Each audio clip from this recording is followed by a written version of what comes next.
I heard you mention the Stargate. Mhm. You gotta Yeah. you gotta give me got any juicy stories about. I mean, But like, Stargate, if people want to look up the book Stargate on Amazon or something, they can read about Patrick Flanagan. He was part of the program. Certain people, they know 100% of the people. Like when my dad did Silva, every person was a medical intuitive.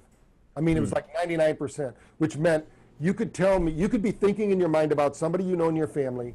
The person who's your partner in the seminar doesn't know them, has a chalkboard, they have a silver screen, they call it. Then they put that person up there, they would tell you what's wrong with that person without knowing them. So we wow. proved that to people. What Robert Monroe, in this Patrick Flanagan, who married Robert Monroe's daughter, what he was picked out by the government as part of the Stargate program, where he could project his mind to any place on the globe. They wouldn't tell him, they would give him coordinates, like, you know, this axis, that axis, and he would tell them what was going on there. And they would draw pictures of it. So he was a remote viewer. He was Yes, a remote viewer. yeah. That's what the whole program was. And now it makes a lot of sense if you see Neeson Herman's kind of research. It shows everything in creation is on the cusp of the black hole, and they think that, you know, if we have 75 trillion cells in our body, then we at least have 75 trillion black holes that we're operating in, and then they get smaller and keeps small. It goes to infinity. So that plays into the holographic universe. Right. But what they're doing, and this was funded by our CIA, by what they call the black box projects. Right. How easy is that? You don't even have to. You have these spies now. Supposedly, he said that they haven't stopped this program, but supposedly on the books it's been stopped now. But they had. I doubt they stopped it. Yeah, You know, I mean, they had some pretty relevant information. In fact, Right. Most people, when they first do it, they found that almost everybody could do it. But then as soon as they realized what they were doing, their belief system got in the way, and they stopped doing it.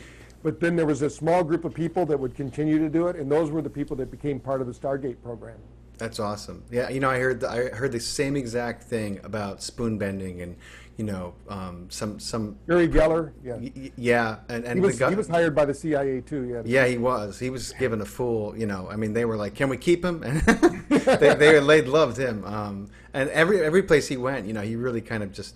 He was Stanford. He was at a bunch of different places. He just kept wowing everyone, and they were like, "This guy's off the charts." You know, like they wrote a lot of what are now declassified papers about him. That's so. You know, I love. I've had some experience remote viewing, successfully remote viewing, Yeah. I should say. You know, and you know what I found is the more I enter into a childlike state, the more successful I am in my remote viewing. You know. And I think that, you know, that's why some people, they do it and then they realize they're doing it and then they can't do it again, because you get back into this adult mind of like these belief systems and you get tripped up, you know. The person who trained me before meeting the Morone Institute, even, his name was Gil Gilly, and he might still be alive. He was alive 2 years ago, but he was 84 years old, so I haven't talked to him. But I worked with him for 3 years. And he was brought up by a guy named Ernest Holmes, and people might know Science of the Mind, a Church of Religious Science is based on Ernest Holmes' work. And he actually was brought up with him because he basically, without any training, would do this. And he was born in Oklahoma, and he would tell people like what was going to happen, and it started happening. And he can read your mind. He scared the heck out of my cousin because she didn't believe him. Here, come on and meet this guy. And he started telling her everything she was thinking.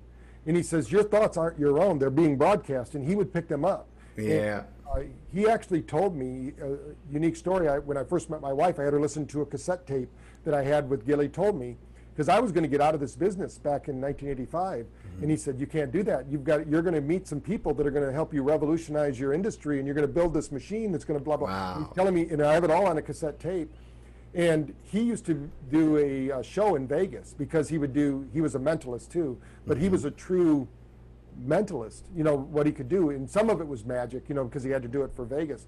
But he told me to go there. He told me the name of the person, where I'd meet her at the show. And I was walking between classes, and her name was Linnea. I write about her in my book, Awaken the Genius. And when I was walking between classes, I was in a hurry, and she said, I need to show you something. I said, I got to get to this class. I'll check it out later. And she said, my name's Linnea. He had told me her name was going to be Linnea. I said, nope, I got time. I'm going to see. So my first experience was pretty wild. And then that just, everything clicked into place from there, and I got into this business.